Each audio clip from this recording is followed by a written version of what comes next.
They said I was too old to travel, too slow for layovers, too fragile for long walks. So they left me behind to feed their dog, water their plants, and wave goodbye from the porch of a house I paid off. But the next morning I found something in the trash that changed everything: 4 boarding passes, with my name missing. That was the moment I stopped being the caretaker and started being a man again. Before we continue, please like and subscribe to the channel, and tell me in the comments where in the world you are listening from today. It had rained the night before, just enough to bring out the scent of wet leaves and regret. I stood at the end of the driveway, their taillights shrinking in the mist, my hands still raised mid-wave long after they'd turned the corner. My son Greg had laughed as he loaded the luggage into the back of their SUV. His wife Caroline tossed me a list of reminders with the same tone she used when instructing the dog. "Twice a day Max likes his salmon treats, and please Dad, double lock the doors. Athens isn't for everyone. You'll be more comfortable here." She said it as if she were doing me a kindness. Their daughters didn't even roll down the windows to say goodbye. The youngest was too busy filming herself on her phone. I just nodded and told them to have a good trip, standing there in the very spot where I once taught my son how to ride a bike. That night, I fed Max, washed the dishes they left behind, and poured myself a glass of scotch. Not to celebrate, just to remember I could. The house was quiet, sterile. Nothing is left of my wife's warmth in the curtains or the hallway. Just smart lights, minimalist shelves, and a blinking Wi-Fi router that pulsed like a heartbeat I didn't recognize. I went to bed early, not out of fatigue, but because there was no reason to stay awake. They'd left me behind with their dog, their utilities, and a fridge full of pre-portioned meals as if I were a housekeeper. Not their father, not the man who built this life for them from cracked hands and missed holidays, just the shadow of someone they used to need. The next morning, Max barked at the recycling truck. I went out to wheel the bin to the curb. That's when I saw it. A white envelope poking out from a torn paper bag like a secret not meant to be found. I pulled it free. It was from the travel agency. 4 boarding passes are still inside. Departure 2 days ago. Destination Athens. Greg, Caroline, Emma, Lucy. My name wasn't there. Not even as a backup. Not even as an afterthought. I stood there holding that envelope like it was made of glass. I didn't feel anger. Not yet. Just a sudden hollow clarity. They never planned to include me. All the months of pretending, all the talks over dinner, the vague, "we'll see and maybe next time," it had all been decided before they even brought it up. I went inside and placed the passes on the kitchen table, sat down, looked at them like they were evidence. In a way they were. I made coffee, the kind I used to drink on the job site. Strong, no cream, no nonsense. Then I picked up the phone, not to call Greg, not to confront anyone. I called the travel agency. A young woman answered cheerfully. I gave her the reservation number printed on the envelope. "I need to cancel these," I said. She hesitated. "Sir, these were already used 2 days ago." "Cancel the return flights." Another pause. "Can I ask why?" "No." She clicked the keyboard. "Done. You'll receive confirmation by email." "I don't need it." I hung up. My hand was steady. That surprised me. I spent the rest of the day cleaning. Not because the house was dirty, because I needed to reclaim something. I folded the laundry Caroline had left in the dryer, took out the trash, fed Max. Then I opened the closet and found my old Navy duffel, the one I hadn't used since Linda passed. Inside it were her travel tags still attached. I left them. Let the memories stay. I packed lightly. 1 pair of slacks, a sweater. The blue button-down she always said brought out my eyes. My passport still valid. Still me. I checked my savings account, more than enough. I had no debts. No one depends on me, at least not anymore. I booked a one-way ticket to Athens, economy aisle, didn't bother with insurance. The next call was to my neighbor Mel. "Going somewhere?" she asked. I paused. "Just stepping out for a bit. Can you feed Max for a few days?" "Sure thing, Frank. Good for you." She didn't ask questions. That's why I asked her. That night I sat on the same porch they had driven away from. Max is at my feet. The wind moved the chimes Linda bought from a roadside stand in Santa Fe. I remember how she smiled when she hung them up. "So the silence doesn't get too loud," she said. I never understood what she meant. Until now. I didn't leave a note. I didn't lock the top drawer of Greg's desk where he kept his mortgage papers. I just fed. Max patted his head and closed the door behind me. My cab came on time. The airport was bustling chaotic in a way that reminded me I still existed. I moved through it like I belonged, because I did. At security, a young agent looked at my ID. "Traveling alone, sir." "For now." He smiled. Not pity, just politeness. I appreciated that. On the plane, I sat next to a woman who didn't speak. We traded nods. That was enough. I stared out the window as the clouds rolled beneath us like a second Earth. I didn't watch a movie, didn't read. I just sat there with my hands folded, breathing the same air as 100 strangers, none of whom knew who I used to be. We landed in Athens just past noon. The heat hit like a memory. I hadn't felt the sun like that in decades, not since the Navy. I took a taxi to a small pension near the Plaka. Nothing fancy, clean sheets, a working fan. A woman at the desk called me sir and asked for my name. "Frank," I said. "Frank Carter." She typed it in with care, handed me a key attached to a wooden tag. I walked up 2 flights, opened the door to my room, and sat on the edge of the bed. My duffel is beside me. My hands are on my knees. I didn't cry. I didn't speak. I just listened to the ceiling fan turning slowly, slicing the silence into manageable pieces. From the window, I could see families walking hand in hand, tourists taking selfies, children laughing. I thought of Emma and Lucy, the last time I held them on my shoulders. They said I was strong back then. Now I was just too old for long walks. I changed into the blue shirt, ran a hand through my hair. Still mostly there, still mine. I walked to the square, sat at a cafe and ordered lamb and olives. The waiter smiled without rushing me. I ate slowly, no phone, no messages. No one is expecting updates. The world moved around me and I didn't chase it. I just let it pass like a river I had finally stepped out of. I didn't know what I would do next. Not exactly. But for the first time in years, I didn't feel forgotten. I felt free. And that was a beginning. They say time softens the sharpest truths. I disagree. Sometimes time just buries them deeper, like rust under paint or silence between conversations. I sat on that rooftop terrace in Athens, the sun warming the tiles beneath my chair, thinking about all the versions of me they no longer saw. Once I was the man who fixed their faucets, who paid their tuition, who drove across state lines to jumpstart their lives. Now I was the one they trusted to feed the dog, to check the mailbox, to vanish without noise. But I wasn't always this quiet. I just learned it got me further than yelling ever did. My wife Linda used to say I was made of steel and Sunday mornings. A firm hand, a soft presence. She was the only person who ever asked what I wanted, not what I could provide. She died 7 years ago. Ovarian cancer. Slow, cruel. I was there every day. Bathed her when the nurses left, held her hand through every scan, every thinning strand of hair, every moment she asked, "Is this it?" And when it was, I buried her with a letter in her coat pocket.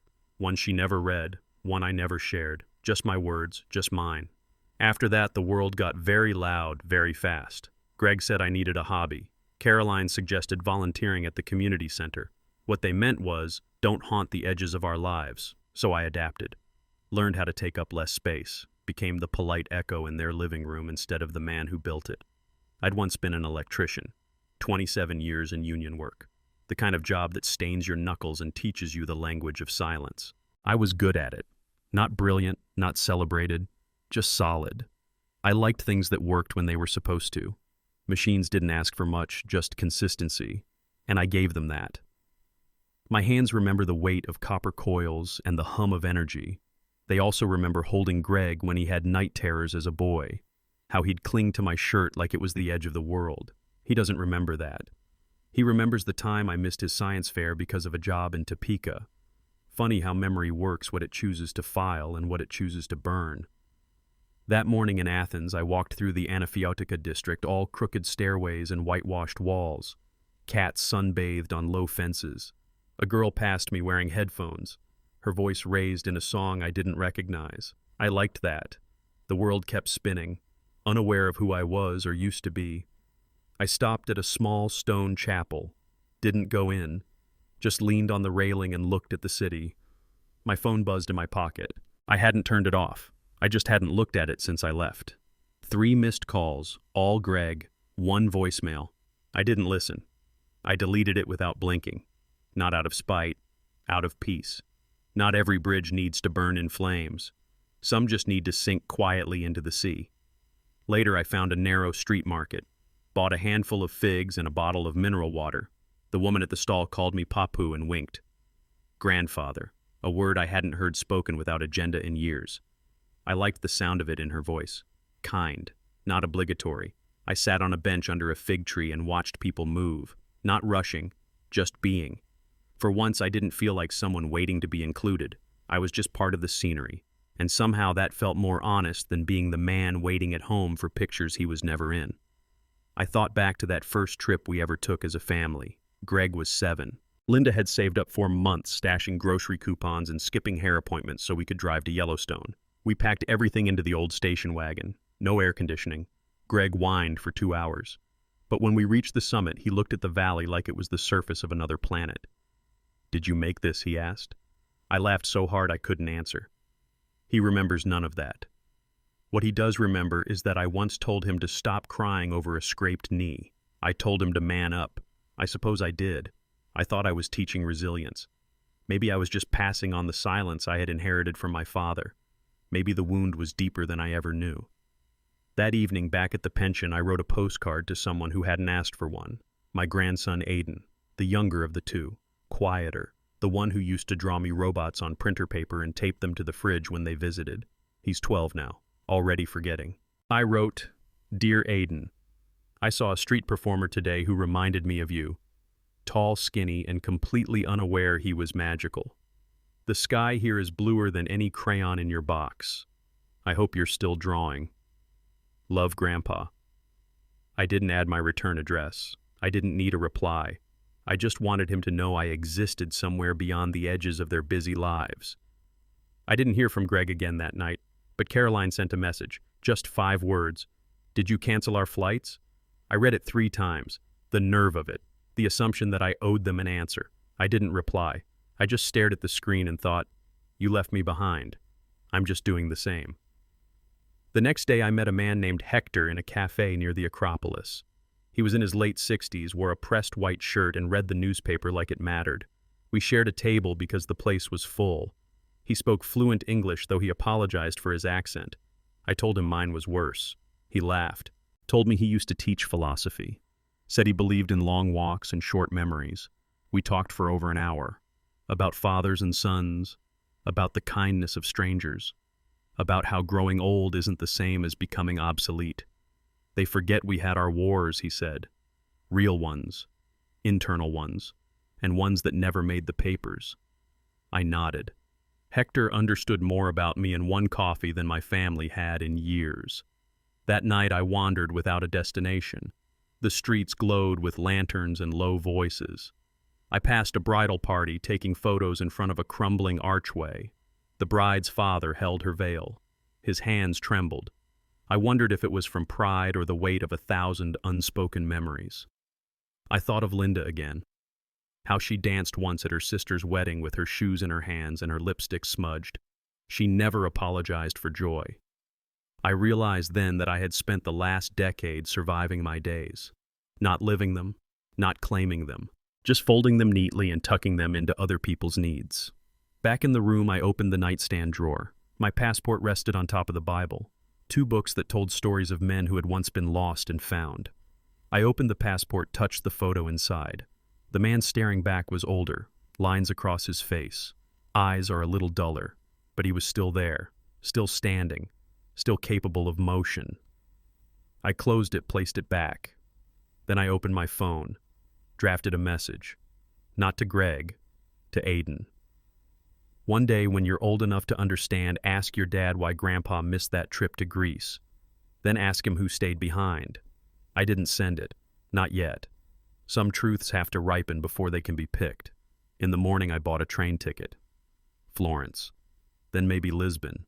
I didn't know how long I'd travel, didn't know how far I'd go, but I knew one thing for sure. I wouldn't be returning to the same porch they left me on. Not until I knew the man they left behind wasn't the only version of me that still existed. I ironed the blue shirt, polished the shoes I hadn't worn since Linda's funeral, looked in the mirror and straightened my spine. Not because I wanted to impress anyone, but because I remembered how it felt to carry myself like a man whose presence meant something. The world had shrunk for me for years, with labels, with assumptions, with soft dismissals wrapped in polite suggestions. But now, with every step I took, I felt something else growing room. Space for my name, my voice, my own damn story. And I intended to write it. One train ride at a time. The train to Florence left just after 7 a.m. The platform was quiet, a few travelers shifting their weight from foot to foot, sipping coffee from paper cups. I didn't bring much, just the same navy duffel, a thermos of strong Greek coffee, and the quiet momentum of a man no longer waiting to be remembered. The train pulled in with a sigh of brakes and steel. I stepped aboard without ceremony. I didn't take a photo, didn't send a message, just found my seat, settled in, and watched the world blur past my window. I had never been to Florence, but Linda had. When we were first married, she spent a semester there, art history, gelato, scribbled postcards I kept in a shoebox under our bed. She used to tell me how the light fell differently in Italy. I never understood what she meant until I saw it for myself, streaming in through the train window like something sacred. Florence greeted me with a kind of quiet elegance, narrow streets and honey-colored stone. I checked into a modest pension near the Arno. The elevator creaked to the third floor. My room smelled of lemon soap and age. The window opened onto red rooftops and laundry lines, the kind of view Linda would have photographed. I stood there a while listening to the city breathe. I didn't have a plan. I didn't need one. I walked. Slowly. Not because I had to, but because I finally could. Past bakeries, past bookstores, past little courtyards where locals read their newspapers without glancing up. I wasn't a tourist. I wasn't ticking off boxes. I was just learning how to be in a place where I didn't know my name. That afternoon, I sat under the shadow of the Duomo with a sandwich wrapped in wax paper and a bottle of water. Pigeons gathered near my feet. A street violinist played something slow and sad that I couldn't name but didn't want to forget. I thought about Greg, about how his life had grown so fast that it no longer had space for where he came from, about how I had once told him that family was the one thing you never walked away from even when it got heavy. And yet here I was walking, not out of anger, not even hurt, just a slow, steady reclaiming of everything I'd allowed to be chipped away. At dinner, I found a quiet trattoria tucked behind a flower shop. No menus in English, no glossy signage. Just a black chalkboard and a tired waiter who smiled with his eyes. I ordered whatever he pointed at. It was perfect. I ate alone, and for the first time in years, I didn't feel lonely. I felt intact, complete. The next morning, I went to the Uffizi. Not because I cared about paintings, but because Linda would have wanted to. The halls were crowded, tourists with cameras and guidebooks shuffling from room to room like ants following a sugar trail. I moved more slowly. I stopped in front of Botticelli's Birth of Venus and tried to see what Linda saw. The softness, the suggestion of motion, the way beauty sometimes arrives on a shell with no warning. I stood there until my knees ached. Then I sat. And while I sat, a girl no older than Lucy dropped her phone and didn't notice. I bent to pick it up. Her mother thanked me, barely looking. I watched them walk away, loud and oblivious. I wondered if that was what I looked like once, too busy living to notice the people carrying the weight behind me. That evening, back at the pension, I found a folded note slipped under my door. It was from the innkeeper's daughter. Her English was careful but clear. Mr. Carter, thank you for being a quiet guest. My father says you remind him of someone he loved. I don't know who, but he smiled when he said it. I read it twice. Then again, I left her a note back. Just 3 words. Tell him thank you. The next day, I walked across the Ponte Vecchio. Jewelry stores lined both sides, each displaying more extravagance than the last. I didn't go in. I didn't need anything. But I watched a couple of my age hold hands as they browsed. The woman wore a yellow scarf. Her hair was silver cut short. She laughed at something he said. He didn't speak, just looked at her like she was the only reason light existed. I followed them, not closely, just enough to keep them in view. I wasn't envious. I wasn't even wistful. I was just observing, a reminder of what it looked like to be chosen again and again. I wrote another postcard that evening, this one to Emma. Dear Emma, I saw a girl today who reminded me of you. Sharp eyes, faster wit, walking with purpose.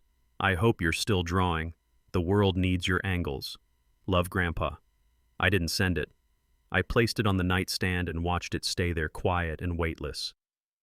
That night I got a call from an unknown number. I didn't answer. But the voicemail that followed was from Caroline. Her voice was strained. Frank, we got to the airport and found the return flights canceled. We thought it was a mistake. Then Greg remembered the envelope. Did you do this? Please call. The girls are upset. Greg's furious. I don't know what's going on, but please. She sounded less angry than I expected, more scared, like someone who realized too late that the scaffolding they leaned on was made of someone else's patience. I listened to it twice. Then I deleted it. I didn't feel triumphant. I just felt clean. The next morning I took a bus to Fiesole up the hills beyond Florence. The air was cooler there. The view stretched like a postcard that hadn't been printed yet. I sat under a tree with a coffee and let the breeze touch my face. A boy nearby was trying to fly a kite. It kept nosediving into the dirt. His grandfather, I assume, held the string higher, ran slower, steadier until the wind caught it. And up it went. The boy laughed. And for a second I remembered something so visceral I nearly stood up. Greg, age 8, on the beach at Cape May. Same struggle, same kite. Linda is clapping from the blanket. I running in the surf with a tail of red nylon trailing behind me like fire. He said I was a hero that day. That was the last time I let myself believe it. Back in Florence, I found a little antique shop tucked between a bakery and a bookstore. The owner was a man named Paolo. We talked for over an hour. About clocks, about silence, about how the past always leaves fingerprints even when the surface looks clean. I bought a small brass compass. Didn't need it. Didn't know where I was going next. But something about it felt right. That evening I wrote in a notebook I'd bought in Athens. You don't stop being a father just because your son stops needing you. But you also don't have to keep standing on a doorstep where no one opens the door. The days moved like honey, slow, warm, unapologetically sweet. And in that place I felt something return. Not joy exactly, not yet, but motion. And motion for a man who's been frozen in place for too long is its kind of miracle. My last morning in Florence, I stood by the Arno and watched the sunrise. The river didn't ask where I came from. It didn't need to know what I had lost or left behind. It just moved forward, as did I. I bought a train ticket to Lisbon. One way, no window seat, just the rhythm of tracks and the breath of new air. I didn't call anyone to tell them. I didn't ask for permission. I just packed my bag, slipped the compass into my coat pocket, and left the key to the pension on the front desk with a thank you note scrawled in my neatest handwriting. I was never on their itinerary, I wrote, but Florence was always on mine. The train ride to Lisbon was long, 12 hours give or take. Through stretches of golden hills, olive trees, sun-drenched fields that blurred into one another like an old painting slowly unrolling. I sat in my seat, back straight window, to my left, compass in my pocket. The same brass one I picked up in Florence. It didn't point north, not always, but it felt like something I should carry, if not for direction, then for weight. I didn't speak to anyone that day. Not the conductor, not the woman beside me chewing gum and scrolling through her phone. I didn't feel like explaining myself, and Lisbon wasn't asking. I arrived just after dusk. The station bustled with late commuters and students dragging rolling backpacks across cracked tiles. My feet ached from sitting too long. I liked the ache. It reminded me I still had bones, still had reasons to move. I hailed a cab from the station, told the driver the name of the guest house I had circled in my notebook. He nodded once, didn't make conversation. That suited me. The city was alive around us. Laundry still hung between buildings like faded flags. Music floated through half-open shutters, fado, I assumed. Sad and slow and ancient. My kind of music. The guest house had chipped blue shutters and white tile walls that had seen better years. I liked it immediately. The woman at the front desk wore her hair in a bun and spoke in short, efficient English. "You are alone?" she asked, tapping at the register. I nodded. For now. She handed me a heavy key and pointed to the staircase. No elevator this time. That was fine. I needed the climb. The room smelled like sea air and lemon polish. Clean sheets, a desk, a balcony with two iron chairs overlooking a narrow square. The sounds from below filtered in soft voices, a child's laughter, a guitar warming up. I didn't unpack right away. I just opened the doors, stepped onto the balcony, and let the city exhale around me. I slept harder that night than I had in months. Not because I was tired, but because for the first time in a long while I had nothing to explain. No questions to answer, no rooms where I was expected to fill the silence with cheerful acceptance. Just stillness, just my breath. In the morning I shaved, not for anyone, just to see my face more clearly. I wore the blue shirt again. It smelled of salt now. I didn't mind. Downstairs, the guest house offered breakfast coffee and small cups eggs with edges crisped in oil bread that cracked when you bit into it. I ate slowly, chewing like the act itself was sacred. No one rushed me. No one asked about my plans. When I was done, I asked the woman at the desk, "Where can I hear Fado tonight?" She smiled, wrote an address on a piece of paper and said, "No tourists there. Just real people." That afternoon I wandered. No camera, no destination. I passed a bookstore where the window was fogged with titles I couldn't read. I went inside anyway. Bought a book in Portuguese that I'd never understand. I just liked the weight of it in my hand. At a park, I sat on a stone bench and watched pigeons hop between benches, scavenging crumbs. A young couple danced beneath a sycamore tree, barefoot, badly laughing with their whole bodies. I smiled without realizing. A small thing, but it felt new. My phone buzzed in my pocket. I ignored it. When I returned to the guest house, there was a note slipped under my door. Mrs. Helena called. She is asking if you are safe. She says the children miss you. I folded the note and placed it in the trash without reading it again. They missed me now. After months of side eyes and polite exclusions, after years of being the help in my legacy, it wasn't anger I felt, just a kind of worn-out patience. Like I'd waited too long for an apology, I finally realized it wasn't coming. That night I walked to the Fado bar. It wasn't far, just down a narrow alley that smelled of garlic and history. The door was heavy, the sign above it hand-painted and fading. Inside it was dark warm. No stage, just a stool in the center of the room and a circle of tables lit by candles stuck into wine bottles. I ordered a drink, red wine dry, and found a seat in the back. She walked in 20 minutes later. The singer, a woman in her late 60s, maybe more. Gray hair tied loosely, black dress, simple and proud. She didn't speak. She just sat. The guitarist beside her strummed a few notes. Then she began, and the room fell away. She sang of longing, of ships that never returned, of sons who forgot to write, of rooms once filled with laughter now echoing with absence. I didn't understand the words, but I understood everything. My eyes stung. I let them. No one looked. No one cared. That was the freedom of it. Not being invisible, but being irrelevant to everyone except the part of yourself you'd silenced for too long. After the last song, no one clapped. That wasn't the tradition. We just sat with it. Then the lights came back on and people rose slowly, carrying their quiet home. I lingered.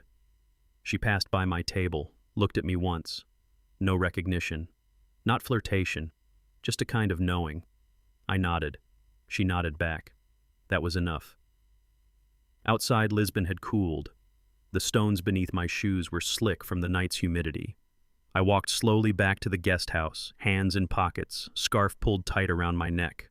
When I reached my room, I didn't turn on the light. I just opened the balcony doors, stepped outside, and watched the city breathe. In the morning, there was another message, this one from Greg. A voice memo. I didn't play it. I didn't need to hear the tone to know what was in it. Confusion, a little fear, maybe a rehearsed apology. But it was too early for apologies. I hadn't left to punish them. I left because I was done asking for a seat at a table I built with my own hands. That afternoon, I bought 2 pastries and took them to the square, sat on a bench and watched an old man feed the pigeons. One of the pastries I placed beside me, for no one in particular, just in case someone needed it. No one came. That was fine.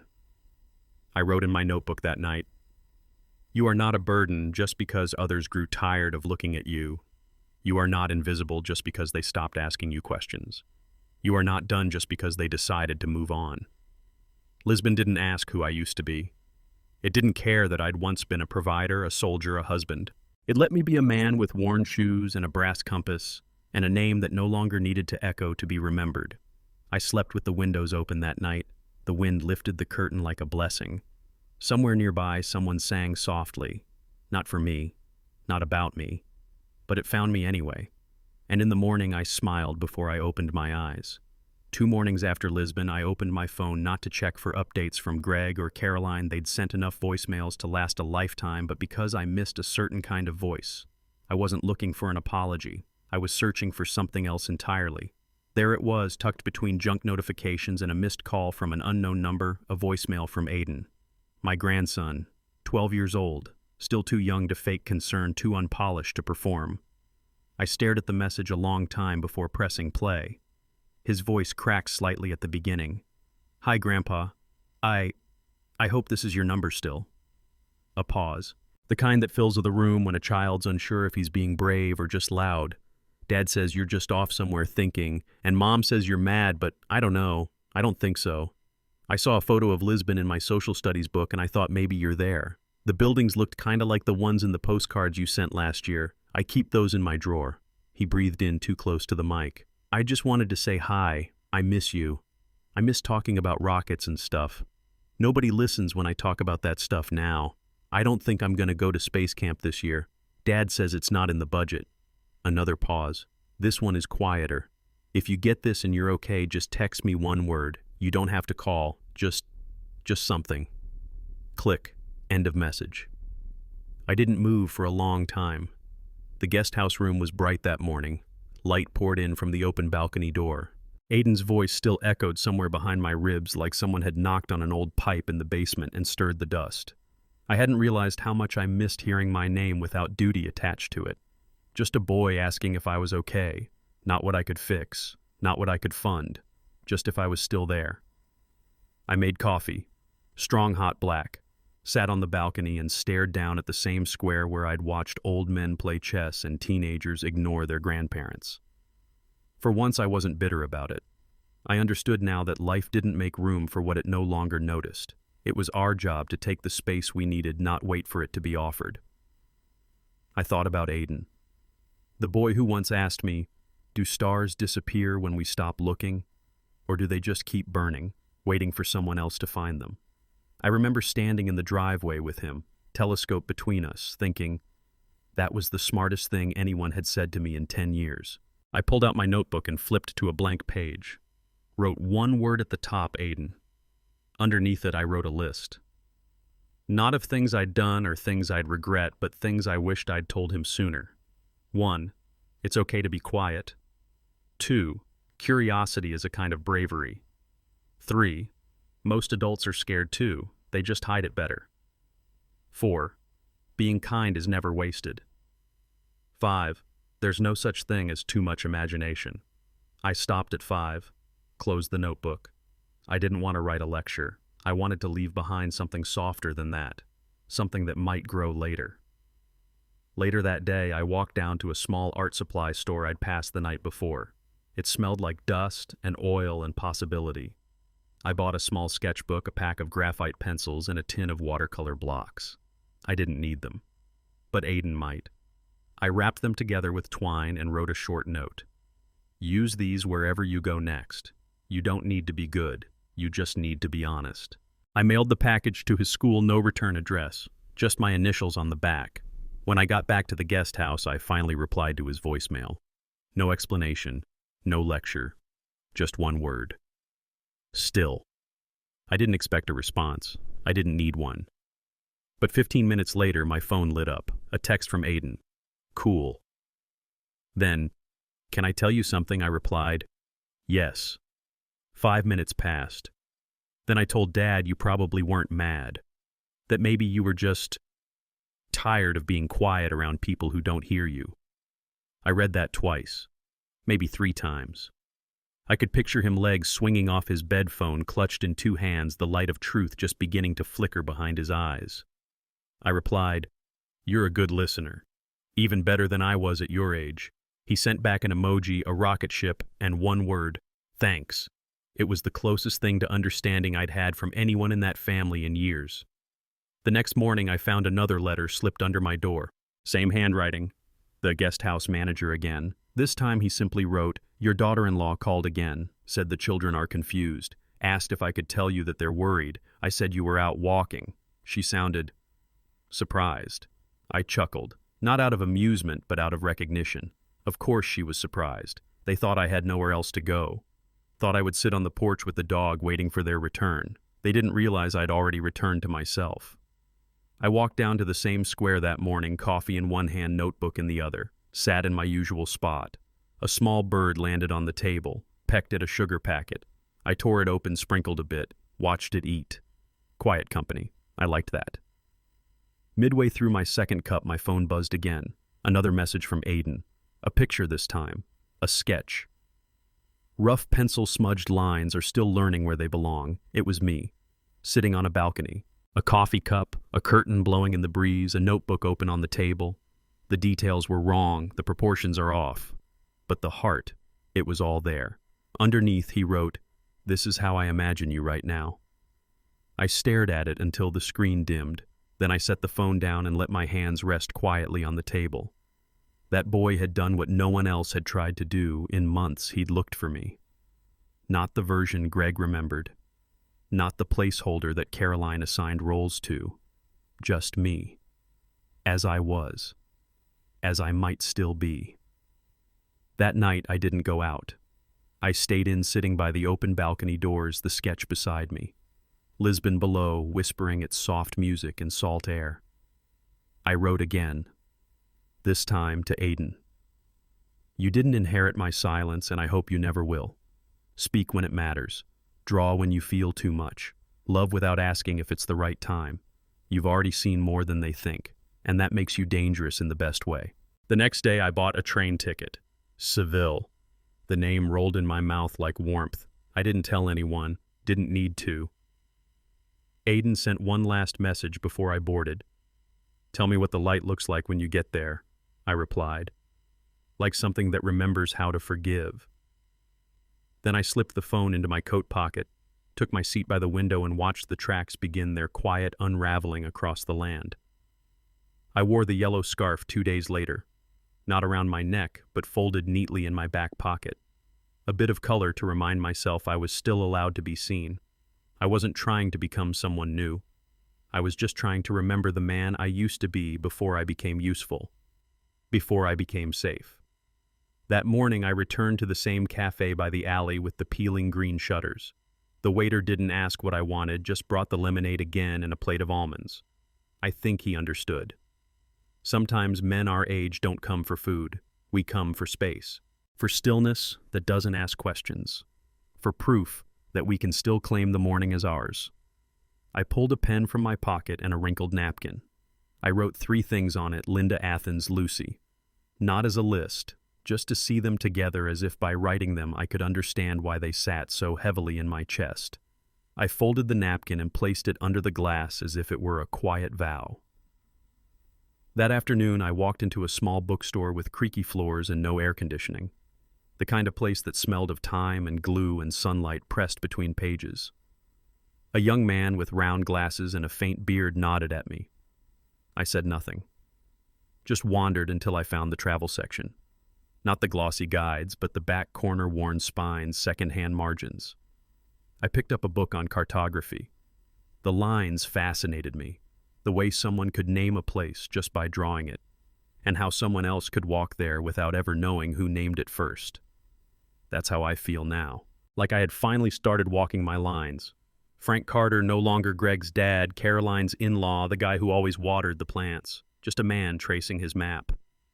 That evening, I found myself standing on a bridge over the Guadalquivir River. The water was slow, sure of itself. Children leaned over the rails, tossing bits of bread to the ducks. I looked down and remembered taking Greg fishing when he was 11. He caught a single catfish and called it destiny. That was before the phone calls became quick, before Caroline started speaking on his behalf. Before I became, "Dad, can you help with the house?" and then eventually just the guy who stayed behind. I exhaled. Not in bitterness, just in recognition.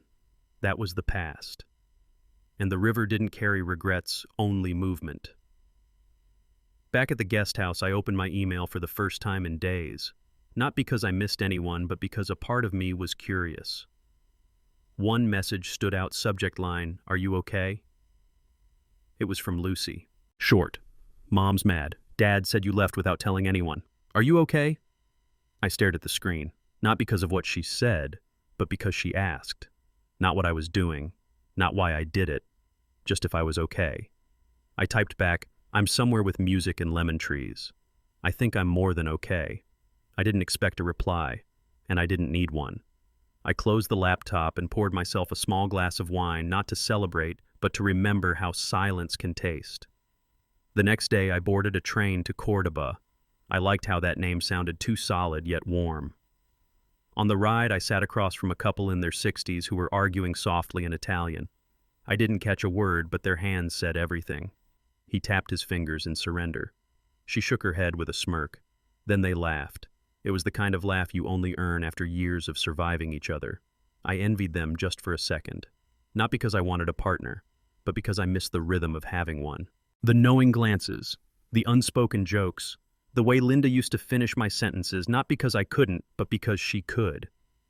In Cordoba, I walked more slowly. The heat sat heavier here, but my steps didn't falter. I visited a courtyard known for its flowers. Bright reds, burnt oranges, and purples that reminded me of Linda's scarves. I stood there for a long time just watching petals move in the wind. I didn't take a photo, didn't share it. It was mine. I ate lunch under a fig tree alone, but not lonely. The waiter asked if I wanted dessert.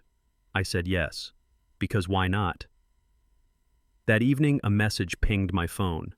It was from Aiden again. I told Mom I wished you had come on the trip. She said you're too fragile. But I told her I bet you're doing something cooler than she thinks. I stared at the screen until the words blurred. Aiden, 12 years old, the only one who had ever asked about my Navy days. The only one who once said, "Grandpa, you don't talk much. But when you do, it matters."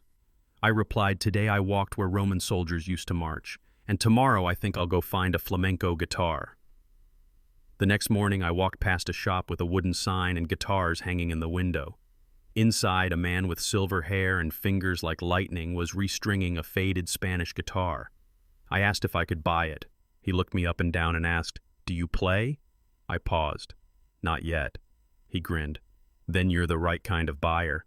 He tuned it, handed it to me, and said, "Don't learn it. Listen to it. She'll tell you how." I carried that guitar back to my room like it was a memory being restored. That night I plucked 3 notes. They were enough. They were mine. Days passed, or maybe they didn't. In places like this, time stops keeping score. I wrote Linda's name on a napkin again. Then under it, I wrote mine, then Aiden's, then Lucy's. I left Greg and Caroline off the list, not in anger, just in truth. They had made their map. I was walking mine. On a warm Thursday, I met an American woman named Eileen at a bookstore reading. She was in her 60s from New Hampshire with gray curls and a laugh that bounced. She said she came to Spain to grieve her sister but stayed because the light made her remember she was alive. We shared coffee afterward. She didn't ask about my past. I didn't ask about hers. We just talked about books and gardens and how old shoes tell stories. She said, "You're not running from something, are you?" I shook my head. "No, I'm walking towards something." She smiled. "That's rarer than you think." That night I couldn't sleep. So I took the guitar to the rooftop, played the 3 notes I knew. The stars didn't respond, but I felt heard. Somewhere Linda would have smiled at that. At dawn, I received a voicemail. Greg, his voice sharp tight. "Dad, what the hell are you doing?" Caroline's furious. "The girls are confused. You just disappeared. This isn't like you. Call me back, now." I deleted it, not out of spite, but because it was noise. Static from a station I no longer tuned into. I sent a message to Aiden instead. "If you ever find yourself in Spain, I know a rooftop where the stars still speak." Later that day, I visited a craftsman who carved wooden boxes. I asked for one small enough to fit in a coat pocket. He nodded. For something precious, I nodded back. For something real. When it was done, I placed inside it the folded napkin with the names, a lemon candy from the cafe, and a Polaroid Eileen had taken of me smiling under the fig tree. I mailed it to my address back home. No note. Just a return label, Frank Carter. Because someday I wanted to open it and remember the version of myself that had come alive here. I didn't know how long I'd stay. And for the first time, that uncertainty didn't scare me. It thrilled me. I wasn't chasing meaning anymore. I was living inside it. Every cafe chair, every breeze, every flamenco echo in the courtyard wasn't just scenery. It was punctuation to a sentence I was finally writing for myself. And somewhere deep in the quiet of my chest, a truth settled like dust after a long walk. I wasn't lost. I had simply stopped letting others hold the map. The scarf stayed folded in my pocket for 3 more days. I didn't wear it. Not yet. I wasn't ready for courage. Not the kind that showed. I wandered instead mostly in silence through side streets and tiled courtyards, past painters sketching strangers and lovers arguing softly in doorways. I kept a notebook in my back pocket, but I didn't write anything, just held it, as if my thoughts weren't ready for paper yet. I saw things I hadn't noticed in years, not because they weren't there, but because I hadn't known to look. The way pigeons gather near the scent of orange peel, the way old men sit in 3s, never 2s, as if symmetry is dangerous in old age, the way a child touches his father's hand before crossing the street, the smallest moments quiet but precise, like the ticking of a watch that still works after being forgotten in a drawer. One morning I took the bus to Cordoba. I hadn't planned it. I just saw the name on a faded sign near the cafe and decided it was as good a place as any to disappear for a while. The ride was slow, the kind that invites stillness. I watched fields of olive trees blur into hills, their shadows sliding across stone walls like ghosts with nowhere urgent to go. At the terminal, I stepped out into the light. Not just sun, but light. The kind that reveals everything, the cracks, the faded paint, the beauty that doesn't beg for attention. I walked until my knees ached, then kept walking, past fountains filled with coins, past musicians playing songs I didn't recognize but somehow remembered. I stopped only when I reached a narrow street lined with bookstores. That's where I found a copy of A Farewell to Arms in English, worn but intact with someone else's underlines in pencil. I bought it. Not because I loved the book, but because someone once did. Their thoughts were still in the margins. I liked that. Evidence of life. That night I read the first chapter in a square where children chased each other in circles and waiters didn't rush you out. I ordered wine. Cheap. Dry. And I remembered the first time Linda and I drank Spanish Red on the floor of our first apartment, eating stale bread and laughing like the world couldn't touch us. Back then we didn't know how tired we'd get. How far do we stretch ourselves for other people's futures? How invisible we'd eventually become. But maybe she knew. Maybe that's why she smiled more than I did, saw more than I could.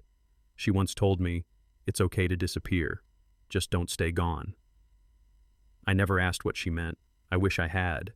But that night in Cordoba, with a book in my hand and the smell of citrus in the air, I understood it. Disappearing wasn't the end. It was part of the process, the reclaiming of self. Back in Seville, I got a text from Greg, first one in 10 days. "Hey Dad, everything okay back home?" "You haven't replied to Lucy's messages. They're worried." I stared at the screen, thought about responding. But instead I put the phone face down and poured myself a drink. It wasn't bitterness. It was a distance. And distance can be a form of mercy. The next morning I opened the notebook. Finally. I wrote one sentence.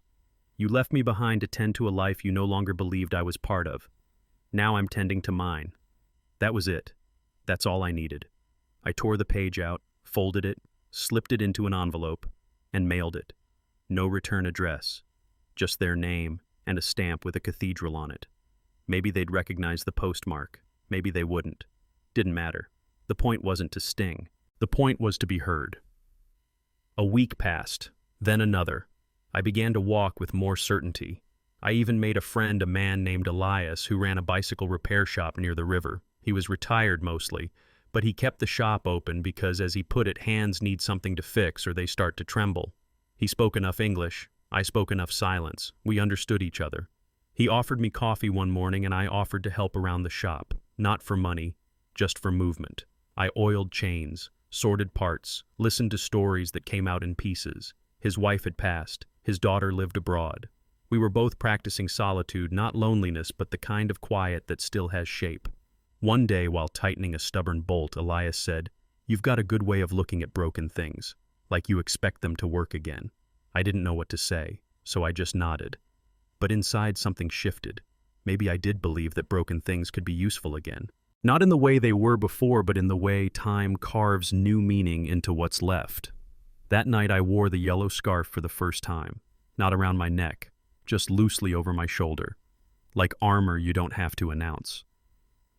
I walked past the market, past the alley with the flamenco woman, past the bakery that smelled like honey and sleep, and I stopped by a small art gallery. The lights were dim. The door opens. Inside, canvases lined the walls. Nothing polished, just expressions. I spoke with the curator, a young man with ink on his fingers. He told me the artist was local, had painted every piece after his father died. I walked through the exhibit slowly. One canvas stopped me. A field of rust-colored brush strokes, violent but deliberate. In the bottom corner, a single silhouette, small, facing away, yet utterly grounded. I stared at it for 10 minutes. Then I asked the price. I didn't buy it. I didn't need to. I just wanted to know its worth. Later in the guest house, I received a message from Lucy. It was short, just a photo of me, holding her on my shoulders when she was 5. I had dirt on my shirt, a sunburn on my face, and a smile that didn't look forced. Below it, her message, "I miss you, Grandpa. Mom says you're mad. Are you?" I didn't reply. But I saved the photo, printed it the next day at a shop near the train station. I framed it, set it on the nightstand beside my bed, not as nostalgia, as proof that I was once real to them, that I existed not as a chore but as a joy. That night I sat on the rooftop and watched the sky turn from gold to ink. I lit a small candle, not for Linda, not even for me, just for the space we lose when we let others define our worth. The scarf moved slightly in the wind. My shoulders didn't ache as much. My chest didn't feel hollow. I thought about going home, briefly, then let the thought pass. Not out of resentment, but because sometimes healing means not returning to the room where the damage was done. 2 days later, I received an email from Caroline. Subject urgent. It read, "We're back. Where are you? The neighbors said you left. The house is a mess. Greg is furious. We trusted you." I stared at the words. Trusted me. After removing me from their travel plans, after handing me the dog like an afterthought, after taking my presence for granted until it disappeared, I didn't reply. But I did do one thing. I forwarded the email to myself, added a note at the top. "This is what it feels like to be expected but never invited." Then I filed it, not for revenge, for record-keeping. The following morning I walked down to the bicycle shop early. The shutters were halfway open. Elias was making tea. He looked up and said, "You coming in today?" I said, "Only if you let me try fixing the derailleur." He smiled. "It's yours." That day I worked longer than usual. Grease under my nails. Sweat on my collar. My hands are steady. My breath is full. I was becoming a man again, not by reclaiming what I'd lost, but by choosing what to keep.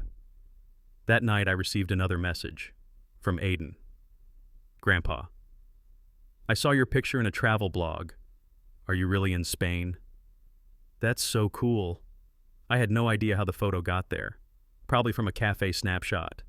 I didn't respond right away. I just smiled. Then I wrote back, "Yes. And someday maybe you'll join me, but only if you bring your shoes and carry your bag." He sent back 3 emojis, a plane, a heart, and a thumbs up. I turned off the phone. Let the night settle. The scarf was still warm around my neck. The window opens. The breeze is real. The silence earned. I didn't tell anyone I was headed to Cordoba. I just woke up before the sun, tied my shoes, folded the yellow scarf into my breast pocket like a quiet declaration, and boarded the early train. No itinerary, no plan. Just a city I once heard my wife mention in passing back when we still made lists of places we'd visit when things calmed down. Things never did calm down. Life just got louder, and then it ended. But I remembered how her voice softened around the word Cordoba. That was enough of a reason. The train ride was soft and silver, slicing through olive groves and golden hills like a dream that refused to fade. A little girl sat across from me watching cartoons with one headphone in and the other out, letting me hear bursts of laughter in a language I didn't speak but still understood. Her mother dozed beside her head, leaning toward the window, and I wondered if she too had a father somewhere left behind with promises and errands holding a leash instead of a suitcase. I didn't envy her. I didn't pity her. I just watched the hills roll by and imagined Linda sitting beside me, pointing out the things I'd miss if I blinked too long. When the train pulled into Cordoba, the heat greeted me like an old dog, heavy, loyal, and uninterested in apology. I stepped into the city and let the noise guide me. Bells rang from a nearby church. Vendors peddled fresh oranges, almonds wrapped in paper cones, and fans painted with colors that hurt your teeth if you stared too long. I bought nothing. I didn't need souvenirs. I needed breath. I needed proof that I could still exist outside the architecture of usefulness. By noon, I found a park with a bench under a crooked cypress. I sat not because I was tired, but because it was mine for the taking. A couple passed by, maybe in their 60s, laughing at something private. He brushed a crumb from her cheek. She swatted his hand away and kept walking. I watched them go, remembering how Linda used to do the same to me. I hadn't thought of that in years. It didn't sting. It just rested inside me like the way warm stones do after sundown. My phone buzzed. I let it ring. I let it. It was Greg, second time in 2 weeks. The first was a text that said, "Everything okay?" I never replied. This time he called. I watched his name fade on the screen like a vanishing offer. Then the voicemail. I didn't listen. Not yet. I wasn't ready to translate his guilt into something manageable. Not when I could hear birdsong and the rustle of linen from passing skirts. Not when the city still smelled like baked earth and jasmine. I wandered into the old quarter where the stones whispered in languages long dead. A shop caught my eye, filled with leather-bound notebooks, ink pens, and maps so old the countries didn't match the ones I knew. I stepped inside. The man behind the counter looked up, nodded once, and returned to his book. I ran my fingers across the spines of journals, each one blank but heavy. I bought one. Not because I intended to write, just because the weight felt honest. That night I stayed in a small inn with a cracked window and a fan that clunked in rhythm with my thoughts. I opened the journal, stared at the page, wrote only 3 words, "I am here," then closed it. That was enough. The next day I boarded the train back to Seville. The city folded me into itself like I hadn't left. That's the thing about places that don't expect anything from you. They welcome you without noise. I stopped by the same cafe, nodded to the same waiter. He smiled like we'd known each other for years. I didn't tell him where I'd been. He didn't ask. We shared the silence like good men do. That evening I got an email. The subject line read, "Urgent. Return flights canceled." It was from the same travel agency. Someone had noticed, probably Caroline. Her tone in the message was thinly veiled panic. "Frank, we're in a bind here. Please call. We need to resolve this." I closed it. I didn't delete it, just closed it. Then I opened a new message and wrote something else entirely to Aiden. "Ever heard flamenco in the streets? Not a concert. Real flamenco. You feel it more than hear it. The beat climbs up your spine. Maybe one day I'll show you, if you want." I hit send. No reply came that night. That was all right. The next morning I walked to the river, watched boats pass like silent promises. I didn't miss home. That surprised me. I missed Pieces Max's bark, the chimes in the breeze, the dent in my recliner, but not the whole. The house was never mine after Linda passed. It became a set piece, a museum of routines I no longer believed in. Greg thought he did me a favor by keeping me there. What he didn't see was that he kept me still. I got another voicemail. This one is longer. "Greg again. Dad, look, we didn't mean to leave you out. The agency messed up. We thought your seat was confirmed. I swear, Caroline's been freaking out. Just call us when you can. Please." The tone was familiar. The same one he used when he dented the truck at 16. Not quite sorry. More afraid of the consequences. I didn't call back. I didn't block him either. I let the line stay open like a door I hadn't decided whether to close. That afternoon, I wandered into an art exhibit tucked behind a bakery. The sign said, "Portraits of Silence." I smiled at the title. Inside, the walls were lined with photographs of older men and women. Wrinkled hands, sunlit eyes, no captions, no explanations. Just faces carrying stories that didn't beg to be told. I stood in front of one, a man sitting on a wooden chair staring at the sea. He looked like he'd waited his whole life for someone to ask what he thought. No one had, but he stayed anyway. I left the exhibit without saying a word to the curator. Some stories don't need receipts. Back in my room, I opened the journal again. This time I wrote more. Do not confuse silence with surrender. Some men speak best by living differently. I closed it. Slept soundly. Dreamed of nothing. Woke up rested. The next morning, a letter waited at the front desk. No return address. Just my name in Greg's handwriting. Inside was a photo. The girls in front of the Acropolis, smiling, young, free. Below it in Greg's scrawl, wish you were here. I folded it back into the envelope, put it inside the journal, wrote one sentence beside it. They don't know what they lost. And I meant it, because I was no longer the man they left behind. I was no longer the house sitter. I was a man standing in the full light of his name. Frank Carter, still standing, still walking, still here. The day I saw them again, I didn't plan it.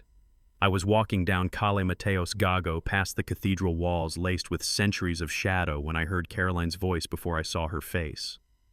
That particular tone, half command, half complaint, rang through the crowd like a fork scraping glass. "No, Greg, it was your job to confirm the hotel," she said, exasperated, clutching a map she wasn't reading. I stopped, not because I was startled, because my body simply refused to keep moving. The man behind her wearing cargo shorts and a baseball cap was my son, thinner than I remembered his walk, heavier, slower, but still his. And behind them trailed the girls. Emma had grown, taller, more self-assured. Lucy still had that slight stoop in her shoulders she carried since childhood, like she was always apologizing for something. They didn't see me. I was just another shirt in the sun, another shadow against the cobblestone. I watched them argue over directions. Then, as if fate had decided to throw me one more thread, they turned left down the side street where my cafe sat. My cafe, the one I came to each morning at 9 sharp. Same chair, same waiter, same soft clink of ceramic on tile. I didn't follow them. I just walked slowly behind, staying far enough to be invisible, close enough to witness. They passed my cafe without noticing. Caroline is too distracted. Greg is too sunburned. The girls were glued to their phones. Not one of them looked up. Not one of them paused. I smiled, not from spite, from recognition. They were exactly who they had become. I stepped into the cafe, took my seat.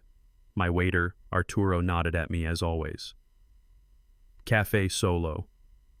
"Yes," I said. "And maybe a view today." He chuckled. He didn't ask. He just angled my chair toward the alley, toward where my family stood, arguing over whether they should head to the Alcázar now or stop for lunch. I sipped my coffee slowly, deliberately, like every drop held a truth I'd once overlooked. I watched as they finally settled on moving on. No consensus reached, just a shared weariness. They walked away, and with every step something inside me settled, like dust after a slammed door. That evening I sat by the river scarf tucked in my pocket like a secret, watching the light die slowly across the water. I thought about telling them I was here, walking up to them, calling out, letting them explain, apologize, or lie. I imagined the scene a dozen ways. Caroline blinked, caught off guard. Greg stammering through excuses. The girls are unsure if they should be glad or annoyed. But in every version, none of it mattered, because I had already arrived at the place they hadn't. I had arrived at peace. The next morning, I wrote a letter, not to mail, just to say the things that no longer need to be heard. Greg, I saw you. I saw all of you. You looked lost, even surrounded by maps.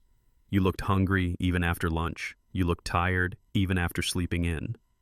I was once like that too, when I believed value came from being useful, being present, and being silent. But I've learned something here in Seville. Sometimes distance is the only way to remember who we are without them, without expectation, without noise. I don't hate you. I don't blame you. I just can't carry what was never mine to carry again. I folded the letter, placed it in the back of my journal. Maybe one day Aiden would find it. Maybe not. Either way, it was written. Later that week, Arturo told me that a street performance was happening behind the basilica. He said it quietly, like a friend passing on a secret. I went, not because I needed entertainment, because something inside me was still listening for a new rhythm. When I arrived, I didn't recognize the man playing guitar, but the voice, low, raw, undeniably American, came from a young man sitting near the fountain, narrating poetry between songs. His Spanish was terrible, but his voice carried something else, something I hadn't felt in years, wonder without shame. I sat on the bench across from him, watched as he told stories about his grandfather, about learning how to fix a carburetor, about the sound of birds at sunrise on a Georgia porch. The crowd listened, not understanding every word but feeling the weight of each pause. When he was done, I waited until the crowd drifted. Then I approached. "Your grandfather," I said. "He sounds like someone worth knowing." The young man smiled. "He passed last spring." I nodded, but not really. He blinked, then nodded back. "Not really." We didn't exchange names, just truths. That was enough. Days passed like pages turning in the breeze. I bought fresh bread every morning, greeted the orange cat that slept near the pharmacy, watched flamenco dancers in alleyways and old men play chess on milk crates. I wasn't waiting for anything anymore. Not a call, not forgiveness, not closure. I was simply living. And then one afternoon it happened. A knock on the door of my guest house. I opened it slowly, expecting perhaps a clerk or Arturo with a gift. Instead, it was Lucy. She stood there in a pink sundress, eyes wide, lips parted like she wasn't sure what her mouth might say. "Grandpa." I didn't speak. Not yet. I let the silence hold. "Are you really?" Here I nodded once. "I am." She stepped inside, looked around the room. Her eyes landed on the yellow scarf, the one hanging from the back of the chair. We saw it, from the cafe, that day. I thought, no, I wasn't sure, but I kept looking, hoping. I poured her a glass of water. She sat, folded her hands. "Dad doesn't know I'm here. Mom either. I needed to see if it was real. And now that you have," I asked. She didn't answer, just reached into her bag and pulled out something small. A photo of us on the swings from years ago, Linda's handwriting on the back, Lucy's first push, Grandpa's steady hands. I touched the edge of the photo. "I remember that day." "So do I," she whispered. "Better than yesterday." She stayed for 2 hours. We didn't talk much. We didn't need to. Sometimes the greatest apologies are unspoken, just presence, just breathe shared in the same room. Before she left, she hugged me. A real one, the kind that says more than words ever could. I didn't ask her to tell the others. I didn't ask her to come back. I just said, "You'll always have a place near the river if you ever want to sit." She nodded. Then she was gone. That night I didn't write in the journal. I didn't drink. I just sat in the courtyard watching the stars blink awake. For the first time in years, I felt like a grandfather again. Not because of what I did, but because someone chose to remember. I was the last one standing under the arrival sign at Gate 3A. My coat draped neatly over one arm, my pie dish still warm, wrapped tight in 2 layers of foil. Around me, families were laughing, hugging, crying, claiming one another like luggage off a belt. And me, I was a question mark on the edge of their joy. No call, no text, just silence. I checked again. 42 minutes since we landed. My son said, "Fly out, Dad. The kids miss you. It won't be the same without you." And yet, here I was, alone, watching strangers be wanted. The glass doors slid open and closed over and over like a stage where I never got my cue. I sat on a bench near the newsstand and looked out at the pickup lane. I knew the truth before the hour mark hit. I wasn't forgotten. I was ignored. I wasn't left behind. I had been left out. Again. And that's when it hit me. Not the pain of abandonment, no. That had faded like a scar that no longer burns but still tightens in the cold. What hit me was the peace. The strange, sober peace of knowing I owed them nothing more. I took a cab. The driver tried to make small talk. I smiled politely, gave short answers, let him assume I was just a tired old man visiting relatives who'd run late. I asked to be dropped off, not at their house, but 2 blocks away. I walked the rest. The same cracked sidewalk, The same maple tree with the roots lifting the concrete. The same chipped mailbox with peeling numbers 11 and 43. Their home, their palace, their silence. But it wasn't mine anymore. I didn't knock. I didn't text. I walked past it like a tourist. I could see Caroline through the living room window moving briskly from one task to another as if motion was virtue. She didn't glance up. She didn't see me. She never really did. And Greg likely still in his office, fingers dancing over keyboards, saving the world from within his ego. My granddaughter's eyes fixed on their screens, faces lit blue by borrowed attention. I used to think I could fix this, that if I just waited long enough, softened my voice enough, gave enough, they would remember how to love me. But love without memory is just habit, and habits die when ignored. I kept walking. I didn't even look back. At the corner, I turned left, heading toward the train station. The scarf I'd tucked into my pocket back in Seville, I wore it now. Yellow as sunrise, a quiet flag. I bought a ticket to a small coastal town. No reason. Just the name. Bandon, Oregon. Population barely enough to notice. But the name felt right. Like a place where things are left gently, not discarded cruelly. The train rocked me into reflection. I thought of Linda. How she used to sit by the window with her tea, humming old songs without realizing it. She believed that kindness was currency, and everyone was richer when it was shared. How she whispered once, "You're not made for noise, Frank. You're made for meaning." I had forgotten that for a long time. Let noise fill the void, but meaning had returned, slowly, silently, and with it a kind of strength I didn't know survived inside me. Bandon was small, too small for secrets, too quiet for regret. I found a room above a bakery run by a widow named Ruth, who wore purple sweaters and spoke in metaphors. She gave me the key and said, "All the ghosts here are polite." I liked that. I stayed, walked the beach every morning, wrote in a notebook I never planned to publish. I wrote not about them, but about me. About the way air tastes different when you're finally breathing for yourself. About how silence once feared becomes sacred when chosen. One morning, Ruth asked if I'd help fix a shelf in the shop. I did. Word spread. Within weeks, I was fixing fences, mending windows, and repairing a chapel roof. They called me Mr. Frank. No one asked about my family. No one needed to. They saw the work of my hands. That was enough. And then on a gray Tuesday, a letter came. Handwritten. No return address. Just, "To Frank, wherever you are." Ruth handed it to me like it might crack open the world. I opened it at the kitchen table. "Dear Dad, I know you saw the boarding passes. I know you canceled the return flights. We were stuck in Athens for 4 extra days scrambling to fix everything. Caroline was furious. The girls were confused. But me, I knew it was you. I knew it the moment the airline said our flights were voided. You always were the only one who could quietly turn a moment inside out. I don't blame you. I think part of me admired it. The truth is, I don't know when we stopped seeing you as a person. Maybe after Mom died. Maybe before. I got used to you being there, like furniture, and that's shameful.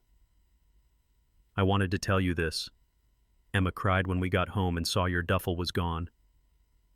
Lucy wrote you a poem. They miss you. I miss you. But I understand if this is what peace looks like for you. If it is, I won't chase it. Just know I remember the man who taught me how to build birdhouses and throw a curveball, and I'm sorry for forgetting him. Love, Greg. I folded the letter, placed it inside the notebook. Not because I needed to reread it, but because it belonged there, among the pages of a life reclaimed. Months passed. The town knew me now, not as Greg's father, not as Caroline's responsibility, just as Frank, the man who fixed what others threw away, who walked the beach at dawn, who sat under the lighthouse with a sandwich and stared out at waves that didn't care who did or didn't call. And then one Saturday, Emma came. She stood in the bakery, hair tied up, backpack slung over one shoulder. Ruth called for me. I came out wiping flour from my hands. Emma smiled. "Grandpa," she said softly, "I found you." I nodded. "You did." She sat with me for hours, told me about school, about poetry, about how she started bringing Max on walks and talking to him like he was her diary. I listened, offered her a slice of lemon pie. She laughed and said, "This place smells like safety." She didn't ask me to come back. She didn't beg for explanations. She just said, "Can I visit again?" And I said yes. That was all. That was everything. Some weeks she wrote, some weeks she didn't, but I never felt abandoned, because now it was on my terms, on my timeline, on my terrain. And when I walked the beach, I wasn't searching for what I'd lost. I was walking with what I'd found myself, whole, scarred, free. So if you're listening to this wondering whether silence can be a response, whether walking away can be love, whether revenge can be as soft as a scarf in your pocket, then know this. I didn't slam a door. I didn't scream. I simply chose to stop showing up to places where I wasn't seen. And somehow in doing so, I was seen more clearly than ever. Thank you for joining me on this journey. If you like this story, please like this video, subscribe to the channel, and share your impressions of this story in the comments. To listen to the next story, click on the playlist now showing on screen.